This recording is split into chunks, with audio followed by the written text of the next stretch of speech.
Hey everyone, welcome back. It's early morning in the saw shop. Hope you guys are doing well. You know, I sure appreciate you guys that hang out on this channel. I don't feel like I say it enough. Thank you for being here. We've created such an awesome community here, and I really appreciate you guys. I couldn't do this without you. You guys helped me a lot. One man band I am, and I have just an army of good people behind me. You guys know I just had a baby. Well, my wife did. I really did nothing. She carried it and grew it in her body, and she's feeding it. But I'm a support crew, and I want to be around my baby as much as possible, especially in these tender growing years, building that bond. And I want to be a good father. There's no roadmap to being a parent, is there? I'm just taking it day by day and trying to learn. But part of that is my time, right, friends? We all only have so much time, and it's winter and there's always things to do here, snow to clear, vehicles to get started. But I want to talk about time, and if you have a channel, some of the things you're going to encounter. I'm always in my emails. If you email me, I try and answer as many of them as I can, but of course it's a time thing. There's only so many hours a day to answer emails, and I don't Facebook anymore, friends. I had to cut that out years ago. There's just not enough hours in a day. But once in a while, friends, you will get a doozy. I don't usually include this on the channel because it's just, if you focus on the negative, you're just going to be negative all the time. And it's easy to go there on the internet. We've all seen it. But friends, this one was a doozy. I've never had a comment like this. I'm going to preface this. We're all important. Every one of us is important. We're all somebody to somebody else. We're all a daughter, a son, somebody's spouse, somebody's friend, somebody's coworker. We all mean something to somebody else. But this person, I'm not going to use his name. I'm not going to do any of that. But this fella reached out to me on Facebook Messenger and starts messaging me. I didn't answer him, friends, because that's not what I use Facebook Messenger for. And so I didn't answer him. So he messaged me the other night. I was grocery shopping and I heard Bing. And I looked at it and I just chuckled. I was like, wow. Friends, I'm going to clean this one up, but this one was a doozy, and we get them here, believe me. I know you guys don't see a lot of that because it's not common, but we do get them. This fella made some derogatory comments about my character. I can take it. I'm a big boy. Part of being on social media is people feel the need to do stuff like this. And he said, and I'm going to loosely quote him, is, "How can you ignore such an important person in the chainsaw community?" I was like, now friends, we are all important, but nobody's more important than anybody else. I'm sure, believe me, I'm not more important than anybody else. Just some guy grinding cylinders in my shop, sharing it with you on YouTube. So I can't imagine walking around in life saying how important I am. We've all met somebody like that, whether it be a coworker or something that they can't stop shining themselves off. And I don't think anybody likes that. I certainly don't. I like humble. Some of the best porters I've ever talked to are also some of the guys that aren't on the internet. They're quiet about what they do, and they never say their saws are the best, and they admit their shortcomings. Hey, I've built a lot of those. Mine are okay, but this guy's are better. I think modesty and being humble is the only way. But anyhow, friends, I felt compelled to mention that. If you have a channel, you're going to get them. I've had some weird comments on this channel, let me tell you, and that was one of them. I can't imagine that, walking around telling everybody how important you are. Very strange. Anyhow, enough of that business. You're not going to see much of that on this channel. 288 cylinder. Let's have a look at this thing. I got my extra light. I got to put a bulb in it. I want to show you guys a few things about this. The shortcomings of a 288 cylinder. I have the timing numbers on this because we timed it in the last video comparing all the different cylinders. This is the OEM cylinder. I need to clean it up, but I'm going to show you a few things about this. I'm going to help you guys understand where I go as a builder. I don't just pull numbers out of a hat, and I don't, I use rules and ideas from previous built saws and go into these with an open mind. But you got to start with, what do you have factory, and then where are you going, and who's running the saw? I think a lot of builders, and I've been guilty of this, you build a saw for you, but maybe that guy runs a longer bar than you, or he cuts hardwood, or a different style. I like to see somebody running a saw so I know how they run a saw, and often I can curtail my timing numbers and port work to that person's cutting style. Anyways, I'm going to set you guys up. I want to show you the cylinder. This has some transfer. I'm going to show you guys how I clean them. But let's look at the cylinder. What do we have and what don't we have based on timing numbers, port shapes, and sizes. And then I'm going to tell you what I think the shortcomings are of this cylinder, the 288, and how I'm going to fix that. Okay, let's get set up and let's talk about porting. This one here, I'm going to do this shot for shot on video and show you guys everything I do to this saw. I know you guys have 288s and you guys have FarmerTech 288s. This time's exactly the same as the FarmerTech, okay? So, at least the one I have. So, let's get to it. I hope you guys enjoy this video and learn something. Okay, here's our 288 cylinder. I got the timing book here. First of all, let's talk about the timing numbers on this saw. I got major lighting going on here. Hopefully you guys can see. Okay, it's our stock 288 cylinder. I'm going to turn the camera light on too. Okay, I'm going to show you guys some quick and easy ways to know how wide you can make your transfers. Timing on this, exhaust 103, okay?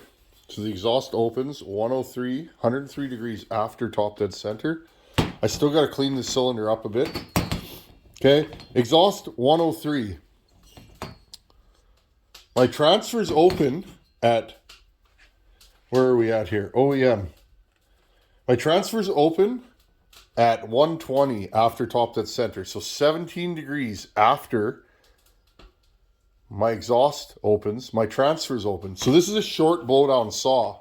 Now, that typically would mean to me that the saw has more upper RPM.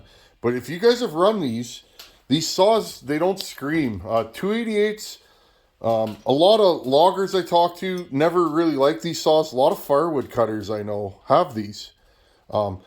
I like these saws. I've never been in love with them. I'd rather lug around a 394. More power. I like the way a 394 runs. Now remember, 394 is an intake block. It shares a crank with this. If you like the way a 394 runs and you have a 288, maybe time your 394 and see the differences. There are differences. Okay, we can learn a lot just by looking at a factory cylinder. My intake on this opens and closes at 76, so it's 152 intake. So this has good intake timing. Okay, my upper transfers, I like the shape of them. They do open more at the tip than at the back. You guys can see that. Okay, but my thing, these saws here are held back by one design flaw. Let's compare this. This is an OEM 268 cylinder. Nope, it's 266. You can tell by the intake block. The 288 has the different intake like a 272, 268. This is a 266. 50 ZN. 50 is the bore, ZN 13. So that's a 266 cylinder. Okay. Late ZN 11 is an early 266 cylinder. Look at the size of the transfers in a 266. Now remember, this is 22 cc's roughly smaller, okay? Look at the transfers. I'm going to flip it the same way. Look at the transfers on a 288. They are tiny. Now, what is that going to do? Well, that's going to stifle airflow from your bottom end to your top of your cylinder, okay? So, these are the things I look at. So how does this saw run? Well, It's just there. It's grunty on the bottom because it is a 90cc saw for all intensive purposes. They're kind of sluggish. Maybe we look at doing a timing advance on this saw. Okay, kind of sluggish, short blowdown, but it doesn't scream. This saw doesn't have a ton of power up top. It's just kind of everywhere. It's just kind of like a diesel. It just kind of grunts. But wouldn't it be nicer if we had more horsepower, more torque, but this saw was a little zippier, pulled harder, and had more power where you're cutting? You know, if this thing's going to cut at 10,000 RPM or 11,000 ported, we need to get the airflow into that combustion chamber. I don't mind the combustion chambers on these. It has a skinny little squish band, but the combustion chamber is not giant. It's a nice shape. Again, a lot of you look how small the combustion chamber is on an early 266. Maybe that's why they run so good. Same squish band. These are from the same era. So I'm going to start with the timing numbers on this. I don't want to do a high exhaust roof saw. I could, but Caleb cuts hardwood in the south, and he's going to want more long bar power. He's probably going to put a 3-foot bar on this, and he cuts water oak. I think he cuts pig nut hickory, all kinds of stuff that we don't have here. Okay, we have white oak and red oak here. We have ash, elm. I don't have water oak or any of that stuff. I think there's one called live oak. Okay, so what am I going to do with this saw? Well, I'm thinking 100 on the exhaust. I'm going to widen the exhaust port slightly. Now, again, how wide can we make our exhaust? Our exhaust? Well, you have to keep in mind, and if you guys can see down in there, here's your factory exhaust port. Right now, the way the transfers are, I could widen that thing quite a bit and I don't want to get any transfer between the transfers and the exhaust port. Now, also, the question is, I get asked this a lot, how wide can I make the transfers? Well, this is a used piston. Look, see how there's a spot there that's not rubbed on? That's the window in the piston, okay? Now, like I was showing you guys before, I think I showed you on a video, these transfers are blocked. The windows are here and here on the piston, okay? Half of this window flows and this whole one is blocked. Now, think about that. When this thing's going and it's changing direction hundreds of times a second, those ports are only open. You can calculate port time on a saw. We might get into that in a later video, but those ports are only open for like 1,000th of a second. So you only have so much time to get airflow in there. Well, why don't we make these ports wider and try and get rid of the airflow issues? You get a saw to flow more air, it will make more power. It will. And combine that with maybe a little bit of bump and compression. This thing's going to get a base gasket delete, a better flowing intake. I'm not going to give this thing a ton of intake timing. I want to keep it snappy off the bottom. These are fairly snappy, but how can I explain it? They're snappy enough, but they're kind of lazy. I may add a couple of degrees of intake timing. I will lower the floor. I'm going to widen. Okay, I'm going to widen the intake. Because I widen these so much, I don't actually raise or lower them much, because widening a port has roughly the same effect as raising it. It's all about your timed area when you're open. So again, these are just my thoughts. Some people do it differently. So what I'm going to do, friends, I'm going to use this. If you had a new cylinder, take a marker, go inside the piston and mark where the skirts end and use that.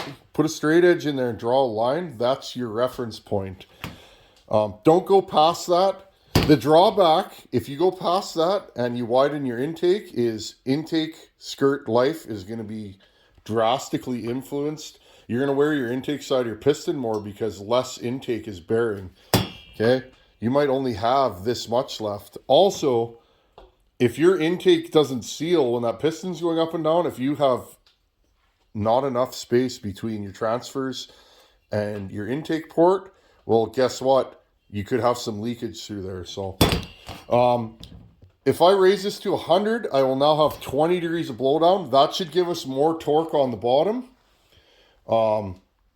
And more time to get that intake pressure up and get the intake moving. So that's what we're going to do. So today I'm going to put some tunes on. I'm going to set up my Fordham and I'm going to grind one side.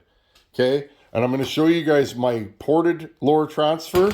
And then I'll show you the stock one. So I'm going to get going on that. And when I'm done, I'll show you guys what I've done. We can lay the piston back in there and I'll show you guys. Okay. But like I'm saying, that is your telltale sign of how wide you can go. You don't want to go wider than that. Keep it slightly narrower. Because again, you don't want your piston skirt rubbing on the part that you've ground away. You can wear the corners and do all kinds of stuff. So I'll show you guys what's the deal when I get back. Okay guys, I've done my grinding. Have a look-see. Again, the shiny spot is the edges of the skirts. They don't touch there. Okay. I get asked this a lot. How do you know how wide you can go? Etc. etc. Well, look. Let the piston tell you what it wants. Okay. And again, these windows are blocked. Okay. Look. See the windows? There's one there and one there. Look what they hit. Cylinder wall. Hope you guys can see that. Ported. I'm pretty much done this. Okay, now notice texture, shape, all that matters, okay? And you will learn this stuff as you do more and more. I sure have. Okay, so notice we widen it here. This is shallower than this. Why? Because I can only go so far because there's no material there. Be very careful if you're going to try this. If I grind another 1/8 of an inch deeper, guess what? I'm going to go through the cylinder. So even this corner here, there's not a lot of material there on this cylinder. I could probably hit it a bit more. Okay. I want the air to come in and go straight down. This side I can open up quite a bit. Now look at the difference. Okay. Now I could go wider on this, but I'm not going to on this saw. This is a work saw. I want to make sure I have good bearing on my skirts, top and bottom. Okay, or front and back. But now look. This is hard to do, friends. Need to do a cutaway of each port job I do. Okay, cylinder right there. Okay, now look. What do you see? Open windows. They go right into the transfers. Okay, you got to line it up. Okay, that's what I want. I want these windows to flow right into the transfers. Okay, so again, stock, less case capacity, less transfer flow. Okay, everything below the transfer is case capacity. Okay, more case capacity you add, the more top end power you're going to get. I want this thing to cut at speed. Okay, now, because this is a 90cc saw, I can get away with a lot more. I can go a little higher exhaust roof, etc., etc. But I want this thing to be strong, and I want it to pull a 3-foot bar. Because I know Caleb, that's what he's going to do. Okay, notice how rough this is. I dig in here. I do this a lot, and I cut ridges into the top there, and then I hog this out. I smoothen it on the inside radius. Okay, I'm trying to get that air to change directions. Notice, no upper transfer work. I happen to think the transfers on these are big enough. Here's the thing, friends. I want a little more blowdown in this saw. If I widen these transfers, that's the same as raising them, okay? Similar effect.